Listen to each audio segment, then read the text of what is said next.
beat your ass and I'm going to beat Jaden Love ass. On my mama, I'm going to beat both of y'all ass. And he laughing. He know. He laughing. Honestly, yeah, just I'm gonna knock him out. You know, he has a lot of flaws in his defense, and I'm gonna expose him. You know, we have hiccups in life. That's what I call it, hiccups, but they lessons to learn from. But we back on track and we're keeping it moving. That's where Tank thrives, in those moments of illusion. When a fighter thinks he's too big to be touched, Tank makes him pay. Jake might have mass, but Tank carries malice, and that's something size can't protect you from. When you see this fight, do you see like Tank just having his way with Jake? Like giving no? No, I'm gonna tell you, this is what I tell Tank, and Tank said it in the interview. I said, Tank, y'all going there doing y'all thing, woo-woo-woo. And I said, he ain't giving you nothing. That's what makes this whole conversation about Gervonta Davis versus Jake Paul so fascinating. Because it's not just skill versus power, it's natural physics versus human will. Wade was highlighting that difference, not to discredit Tank, but to remind everyone that mass and muscle carry real consequences. A 135-pound fighter trading leather with someone in the 190s? That's not just a fight. It's an experiment in limits. When you heard about the fight, were you like, wait, what? Like, we're doing what? Actually, when I heard about the fight, they called me and said, what you thought about the fight? I said, the fight doable. You know what I'm saying? Because I watched Tanky for years, and I watched other young men in gyms, you know, deal with big guys. Wade and Lamont both circle back to the same idea. If Tank were to knock Jake Paul out cold, it would be nothing short of miraculous. Not because Tank lacks power, but because Jake's sheer size, his chin, and his ring experience now make him a walking tank himself. Lamont admits it plainly. He'd be impressed. I could have won that fight, but when you get punished, you don't say nothing. When Wade Plumman brought up the 70-pound difference, he wasn't exaggerating. He was calling out a brutal truth of combat sports. Physics doesn't lie. You can have the sharpest jab, the slickest defense, the most explosive timing, but when you're giving up that much weight, you're fighting against gravity itself. First met him, he was 11 years old. And I seen him in the ring, and his dad was standing beside me, and I started to break a tear because I remember us coming up in the amateurs together, and he looked at me, he said, man, I said, no, I'm so proud of you because you're still with your son doing what you're doing, and it explains a lot about boxing. That's what Roach was mad about, because for real fighters, boxing isn't content. It's legacy. He's saying that if business had been handled right, there wouldn't be this cloud of chaos hanging over fights. There wouldn't be raw emotions spilling everywhere. But that's what happens when ego meets opportunity. Things get personal. Tank and Jake represent that divide perfectly. Tank's the embodiment of pure craft. I mean, the backlash is just what people do nowadays. That's just, you give somebody a keyboard, you give them a phone, and they able to hide their face, yeah, they're gonna have a field day. The backlash I get. Trainer Greg Hackett summed up one of the most underrated truths about modern boxing. It's not just about fighting in the ring anymore. It's about surviving outside of it. Every punch a fighter throws comes with an echo on social media. Every quote becomes a headline. Every weakness gets amplified by a faceless crowd that never steps between the ropes. When Hackett said he understood the backlash, he was admitting something few trainers ever say publicly. That today's fighters aren't just warriors, they're entertainers under a microscope. The moment you win, they call it fixed. Let's look at it. Look at all the persons he fought. He ain't giving them nothing. Especially when he fought Tyson. He took a lot. He stripped Tyson of a lot of things. And I said, he ain't giving you nothing. You mean to tell me you start hitting Jake with some shit, he ain't gonna fight back? He said, fact. So I said, you gotta take him serious. Tank's power might be legendary in his own division. But when you're throwing bombs at a man whose body can absorb 3 times that impact, it raises one haunting question. How much does greatness weigh?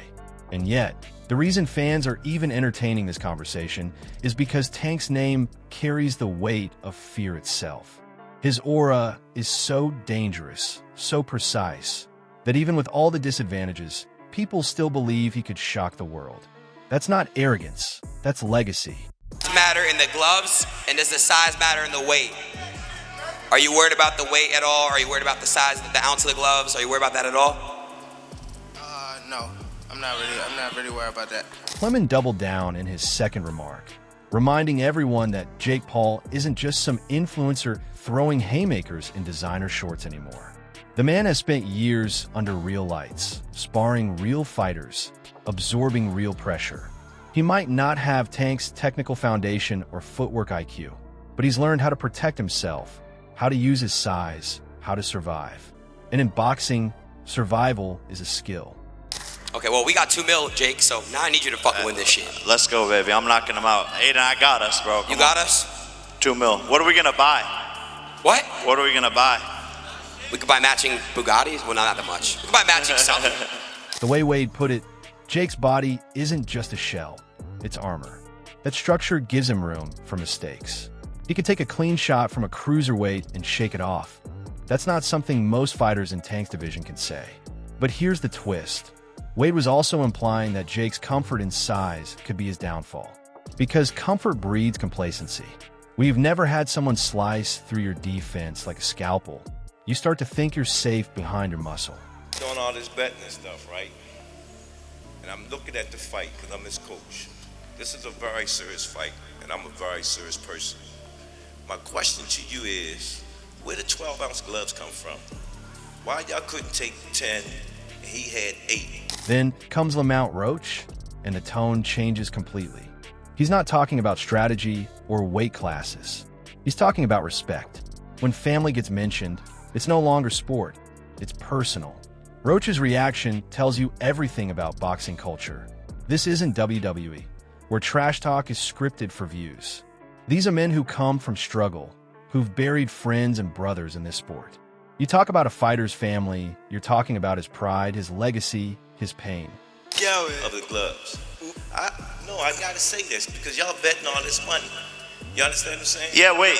You guys were the ones that wanted 12-ounce gloves, not me. I'll do 8.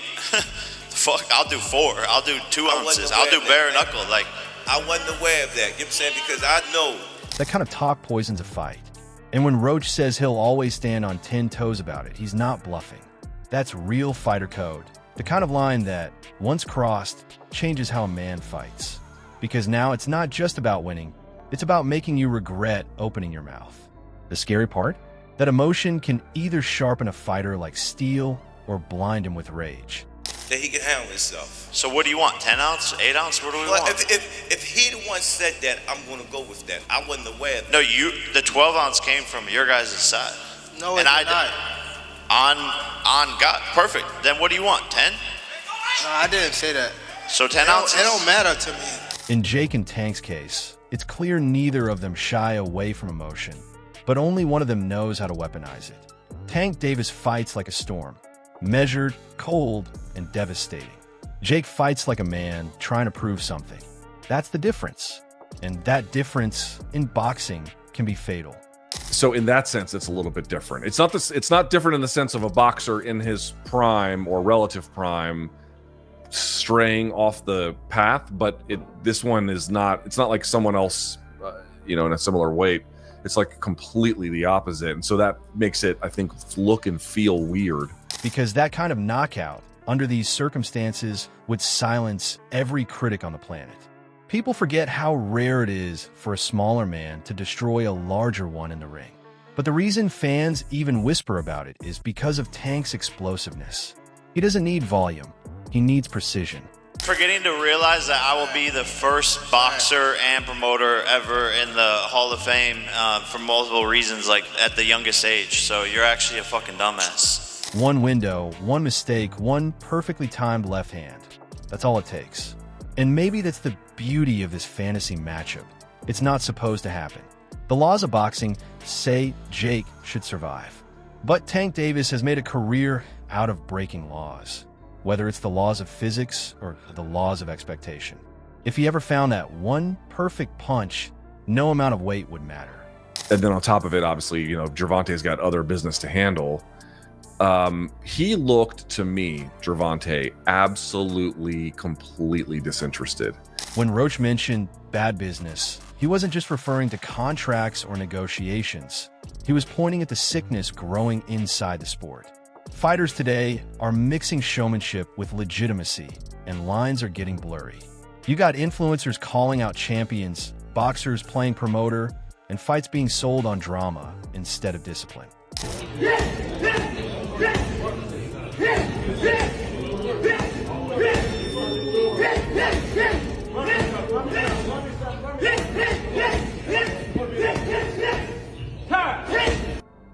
Tank Davis look crazy, bro. Killers.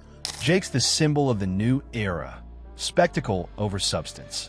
And when those two forces collide, bad business turns into bad blood. Yet underneath it all, there's something undeniable. Both are changing boxing in their own way. One with fists, one with fame. Whether we like it or not, that's the new fight game. Gervonta Tank Davis hitting a heavy bag in preparation for his Jake Paul fight November 14 down there in Florida. Man looks absolutely amazing. Man looks like a monster. Man looks like precision. Wade Plemon ended his commentary with something chillingly honest. Jake Paul isn't chasing belts. He's chasing names. Every opponent he picks is strategic, designed to add another page to his legacy scrapbook. Tyron Woodley, Ben Askren, Nate Diaz, and now, hypothetically, Tank Davis. Boxing, man, it saved lives. It really do. It really do save lives. Yeah, and like you said, you work with him part of Boxall's journey from day one. Yeah. Seen the brand grow to his collaboration. Super brand there. It's a super brand. It's Super Box Raw. 2 reasons, Wade said, money and legacy theft. And it's true. Jake isn't fighting for validation anymore. He's fighting to rewrite the narrative that he's not a YouTuber in gloves, but a disruptor in gloves. The problem is when you start to steal the spotlight from real warriors, resentment grows. Fighters like Tank have bled for that spotlight. They've earned it through pain, not algorithms. So when Jake steps into that space, it's not just another fight, it's a turf war. Even at the beginning of this year, and dude, even at the pre-fight Lamont Roach stuff, Tank was talking about how much time he has left in boxing, which he was critical wasn't much. You know, I mean, the Lamont Roach fight, I mean, it blew up in his face, but Lamont Roach was cherry picked. But what makes this hypothetical so compelling is that both men know exactly who they are. Jake's the showman trying to legitimize himself. Tank's the soldier trying to remind everyone what real combat looks like. And that tension, that clash of purpose, is what makes this matchup legendary before it even exists. Tank, you've talked about his inexperience and you've called him a clown. Are you taking him seriously in this fight? Sure. He the bigger guy. Look at him. I gotta take him serious. Won't you? Facts. The moment you lose, they call you a fraud. But Hackett's point goes deeper. This backlash doesn't define the real ones. It fuels them. Because at the end of the day, hate is free promotion. And Jake Paul, he's the master of that. Every critic adds to his legend. Then comes Tank Davis, cool and composed, saying he's taking Jake seriously. And you can feel the tension flip. Tank isn't the type to play with his food. He might clown around in press conferences, but when he locks in, the whole tone changes. When Tank says, look at him, I gotta take him serious, that's not confidence. That's respect disguised as a threat. He knows Jake's not just another wannabe. Jake's been in there with Mike Tyson. He's tasted fear. Look a lot different than that fight against Mike Tyson, if you can explain kind of what happened there. Yeah, you have to understand Mike's one of the greatest, heavyweights of all time. I was outside of my weight class. This is going to be completely different. I'm going to be faster with more knockout power against this guy, so don't blink, it's going to be a knockout. But now, Jake's promising something different. Speed, power, aggression. He's saying don't blink because this time, he's coming to end it. That's the danger here. Both men think they're the predator. And when two predators meet, the ring becomes a jungle. This is the kind of fight that doesn't just sell tickets, it sells transformation. Tank wants to prove he can conquer any man, no matter the size. Jake wants to prove he's not a fluke.